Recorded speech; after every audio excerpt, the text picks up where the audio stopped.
الحمدللہ رب العالمین والصلاة والسلام علی من کان نبیا وآدم بین الماء والطین اما بعد فاعوذ باللہ من الشیطان الرجیم بسم اللہ الرحمن الرحیم۔ آج ہم انشاءاللہ عز و جل خلاصۃ النحو سے اصطلاحات پڑھیں گے، بالخصوص وہ اصطلاحات جو علم نحو میں استعمال کیے جاتے ہیں۔ ٹھیک ہے، آئیے شروع کرتے ہیں۔ اصطلاحات نمبر 1 میں ہے ایک زبر، ایک زیر اور ایک پیش کو حرکت، اور تینوں کو حرکات ثلاثہ کہتے ہیں، اور جس حرف پر کوئی حرکت ہو اسے متحرک کہتے ہیں۔ ایک زبر ہو اسے بھی حرکت کہتے ہیں، ایک زیر ہو اسے بھی حرکت کہتے ہیں، اسی طرح ایک پیش ہو تو اسے بھی حرکت کہتے ہیں۔ یعنی ان میں سے ہر ایک کو، زبر، زیر، پیش کو، ہر ایک کو حرکت کہتے ہیں، اور تینوں کو ملا کر کے حرکات ثلاثہ کہتے ہیں۔ کہیں پہ کہا جائے کہ اس حرف پر حرکات ثلاثہ آ سکتے ہیں تو اس سے مراد کیا ہے؟ تینوں حرکت، زبر، زیر، پیش، ایک زبر، ایک زیر، ایک پیش۔ ٹھیک ہے، اور جس حرف پر حرکت ہو، یعنی جس حرف پر زبر ہو اسے بھی کہیں گے متحرک، یا زیر ہو تب بھی اسے کہیں گے متحرک، اسی طرح ایک پیش ہو تو اسے کہیں گے متحرک۔ یعنی جس حرف پر زبر، زیر، پیش میں سے کچھ بھی ہو اسے کیا کہیں گے؟ متحرک۔ ایک زبر، ایک زیر، ایک پیش عام طور پر کب آتے ہیں؟ جب اسم پر الف لام داخل ہوتا ہے۔ جس صورت میں اسم پر الف لام داخل ہوتا ہے اس وقت اس پر ایک زیر یا ایک زبر یا ایک پیش آتا ہے۔ کیوں؟ کیونکہ الف لام کے ساتھ تنوین نہیں آ سکتی۔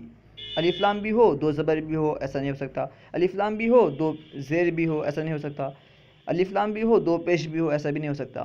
اسی لیے ایک زبر، ایک زیر، ایک پیش اس وقت آئیں گے جب کسی اسم پر الف لام داخل ہو۔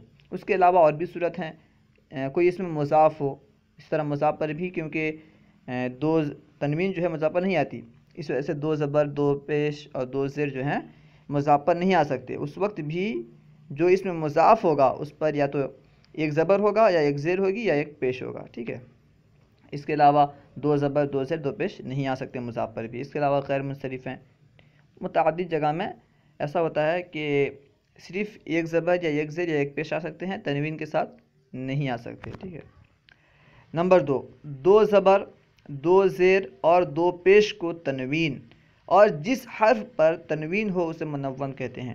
دو زبر کو، دو زیر کو، دو پیش کو، تینوں کو، یعنی دو زبر کو بھی کہتے ہیں تنوین، دو زیر کو بھی تنوین کہتے ہیں، دو پیش کو بھی تنوین کہتے ہیں، اور جس حرف پر تنوین ہو اسے کیا کہتے ہیں؟ منون، یعنی تنوین دیا ہوا۔ جس حرف پر تنوین ہو اسے منون کہتے ہیں۔ یہ کہاں پہ ہوگا؟ جس اسم پر الف لام داخل نہ ہو، ایسے رجلن، رجلن کے آخر میں تنوین ہے، دو پیش ہے، رجلن کہیں پہ آئے گا، کہیں پہ رجلین آئے گا، زیدن کہیں پہ زیدین، کہیں پہ زیدن۔ اگر ہم رجل پہ الف لام داخل کر دیں گے تو تنوین نہیں آئے گی، یعنی دو زبر یا دو زیر یا دو پیش نہیں آ سکتے۔ رجل پہ یعنی کوئی بھی ایسا اسم ہو جس پر الف لام داخل نہ ہوا ہو اس وقت ممکن ہے کہ اس پر تنوین آئے۔ ٹھیک ہے، اس کے بعد دیکھیں نمبر 3 میں ایک یا دو زبر کو فتحہ، ایک یا دو زیر کو کسرہ، اور ایک یا دو پیش کو ضمہ کہتے ہیں۔ فتحہ کسے کہتے ہیں؟ ایک زبر کو بھی فتحہ کہتے ہیں اور دو زبر کو بھی فتحہ کہتے ہیں۔ ٹھیک ہے، ایک یا دو زبر کو فتحہ کہتے ہیں۔ اسے معلوم کیا ہوا؟ ایک زبر کو بھی فتحہ کہتے ہیں، دو زبر کو بھی فتحہ کہتے ہیں، اس طرح ایک زیر کو بھی کسرہ کہتے ہیں، دو زیر کو بھی کسرہ کہتے ہیں، اور ایک پیش کو بھی ضمہ کہتے ہیں، دو پیش کو بھی ضمہ کہتے ہیں۔ یعنی الحاصل یہ کہ فتحہ جو ہے یہ حرکت اور تنوین دونوں کو شامل ہے، اس طرح ضمہ، کسرہ، اس طرح ضمہ، یہ حرکت اور تنوین دونوں کو شامل ہے۔ ٹھیک ہے، جس حرف پر فتحہ ہو اسے مفتوح، جس حرف پر کسرہ ہو اسے مکسور، اور جس حرف پر ضمہ ہو اسے مضموم کہتے ہیں۔ ٹھیک ہے، جس پہ فتحہ ہوگا جس حرف پر اسے کیا کہیں گے؟ مفتوح، یہ حرف مفتوح ہے۔ جس پر کسرہ ہو اسے کہیں گے یہ حرف مکسور ہے، اور جس پر ضمہ ہو اسے کہیں گے کہ یہ حرف مضموم ہے۔ انہیں یاد کرنا ہوگا، اسے رٹیں بار بار اور سمجھ کے رٹیں۔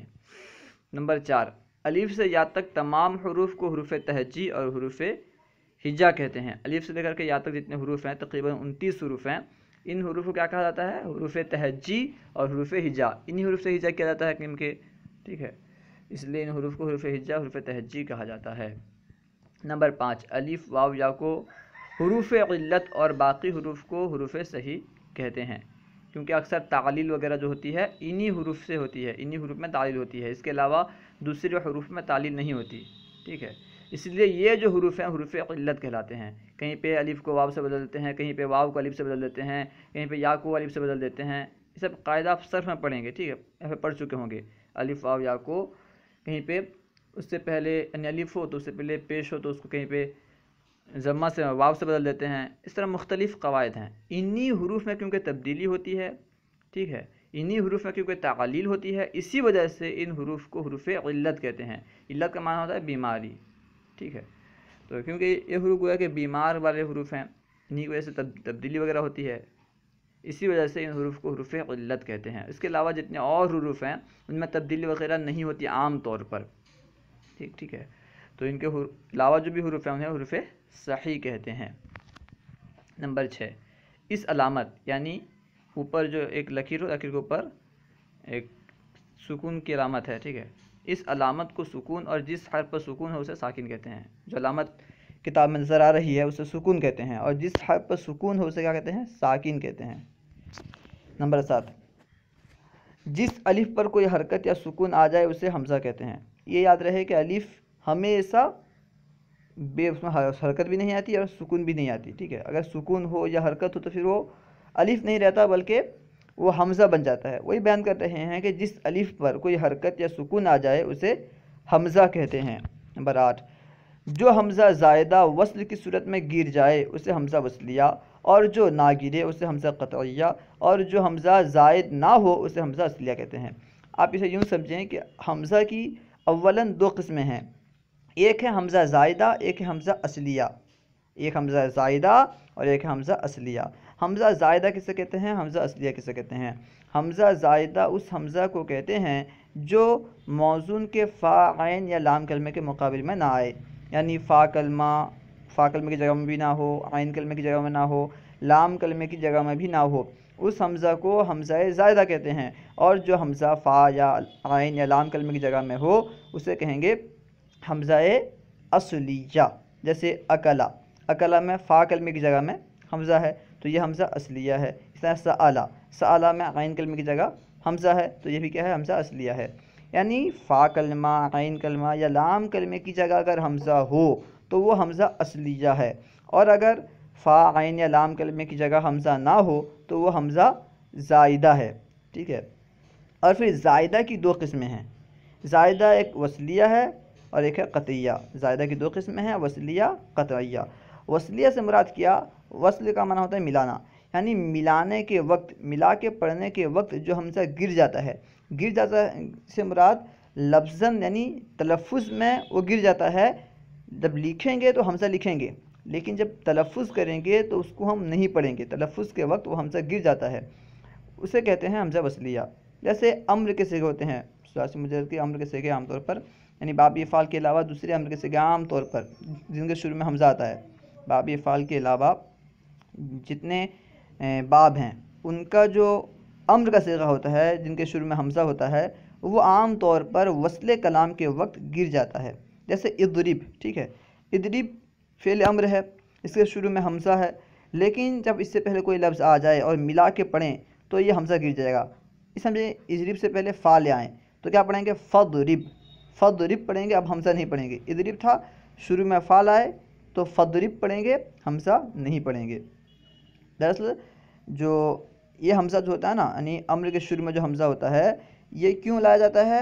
یہ ابتدا بالسکون کے محال ہونے کی وجہ سے لایا جاتا ہے۔ اگر ہم حمزہ وصلیہ نہیں لاتے تو سکون سے ابتدا کرنا لازم آتا۔ جیسے اضرب ہے، اضرب میں ضاد سے شروع کرنا لازم آتا، سکون سے ابتدا کیونکہ محال ہے اسی وجہ سے حمزہ وصلیہ لایا جاتا ہے۔ جب اس سے پہلے کوئی حرف آ جاتا ہے تو اب سکون سے ابتدا کرنا لازم نہیں آ رہا ہے بلکہ ملا کے پڑھا جائے گا، تو اس وقت اس حمزہ کو گرا دیتے ہیں، یعنی لفظاً گرا دیتے ہیں، تلفظ میں گرا دیتے ہیں، لکھتے وقت کتابت میں اسے باقی رکھتے ہیں، ٹھیک ہے۔ اور ایک ہے حمزہ قطعیہ۔ حمزہ زائدہ کی 2 قسم تھی، وصلیہ، قطعیہ۔ قطعیہ وہ ہے جو وصل کلام کے وقت یعنی ملا کے پڑھنے کے وقت نہ گرے، ٹھیک ہے۔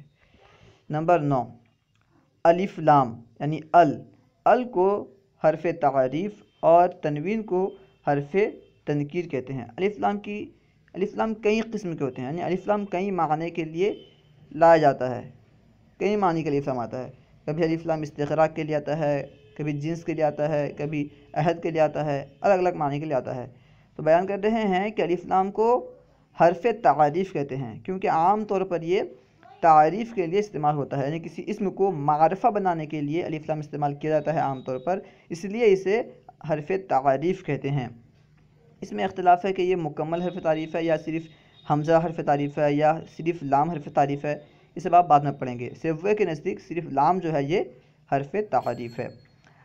اور تنوین کو حرف تنکیر کہتے ہیں، یعنی دو زیر دو زبر دو زیر دو پیش کو حرف تنکیر کہتے ہیں، کیونکہ جس پہ عام طور پر یعنی اکثر ایسا ہوتا ہے جس اسم پر تنوین ہوتے ہیں وہ نکرہ ہوتا ہے، ٹھیک ہے۔ اس کے تنوین کی اور بھی قسمیں ہیں، تنوین تنکیر ہے، اس کے علاوہ تنوین اور بھی ترنم ہے۔ تنوین کی تقریباً 5 قسمیں ہیں جس سے آپ نحو کے آخر میں پڑھیں گے، لیکن اکثر ایسا ہوتا ہے کہ تنوین جو ہوتی ہے تنوین نکرہ کے لیے آتی ہے، نکرہ بنانے کے لیے کسی اسم کو تنوین لائی جاتی ہے، اسی وجہ سے تنوین کو حرف تنکیر کہتے ہیں، ٹھیک ہے۔ تنوین کا نام کیا ہے؟ حرف تنکیر۔ الف لام یعنی ال کو حرف تعریف اور تنوین کو حرف تنکیر کہتے ہیں۔ 10، 14 حروف حقہ خوف عجب غم ہے۔ حقہ خوف عجب غم ہے، یہ جو ان میں جو 14 حروف استعمال کیے گئے ہیں، یعنی ہا، قاف، کاف، الف، اس کے بعد خا، واو، فا، اس میں جو 14 حروف ہیں نا، یہ 14 حروف قمریہ کہلاتے ہیں۔ ابھی بیان کر رہے ہیں کہ 14 حروف حقہ خوف عجب غم ہے کو حروف قمریہ اور حروف قمریہ کے علاوہ باقی حروف ہجا کو حروف شمسیہ کہتے ہیں۔ ان 14 حروف کے علاوہ جتنے حروف ہیں انہیں حروف شمسیہ کہتے ہیں۔ حروف قمریہ کو حروف قمریہ کیوں کہتے ہیں؟ اب نیچے بیان کر رہے ہیں، شاید دیکھیں۔ نمبر 11، جب ایسے لفظ پر الف لام داخل ہو جس کا پہلا حرف شمسی ہو، کوئی ایسے لفظ پر الف لام آئے، الف لام داخل ہو جس کا پہلا حرف، سب سے شروع میں جو حرف ہوتا ہے پہلا حرف شمسی ہو، یعنی حروف قمریہ کے علاوہ کوئی حرف ہو، تو الف لام کے لام کو حرف شمسی میں مدغم کر کے پڑھیں گے، یعنی الف لام میں جو لام ہے اس کو حرف شمسی میں مدغم کر کے پڑھیں گے، یعنی لام کا تلفظ نہیں کریں گے۔ جیسے الشمس ہے نا، یہاں پہ دیکھیں لام ہم نہیں پڑھ رہے ہیں، الشمس نہیں کہہ رہے ہیں بلکہ الشمس پڑھ رہے ہیں، کیونکہ شین جو ہے یہ حروف شمسیہ میں سے ہے۔ حقہ خوف عجب غم ہے، اس میں کہیں پہ شین ہے کیا؟ شین نہیں ہے، تو معلوم کیا ہوا کہ شین جو ہے حروف شمسیہ میں سے ہے۔ اور آپ نے پڑھا جس لفظ کے شروع میں حروف شمسیہ میں سے کوئی حرف ہو تو اس وقت الف لام کے لام کو نہیں پڑھیں گے بلکہ اسے حرف شمس میں جو بھی حرف شمس ہوگا اس کے ساتھ مدغم کر کے، یعنی اس کے ساتھ ملا کر کے پڑھیں گے، جیسے الشمس ہے، ٹھیک ہے۔ تو یہاں پر الف لام جو لام ہے اس کا تلفظ نہیں ہو رہا ہے، کیونکہ جب اس کو حرف شمسیہ کیوں کہتے ہیں، یعنی حروف قمریہ کے علاوہ جتنے حروف ہیں انہیں حروف شمسیہ کیوں کہتے ہیں؟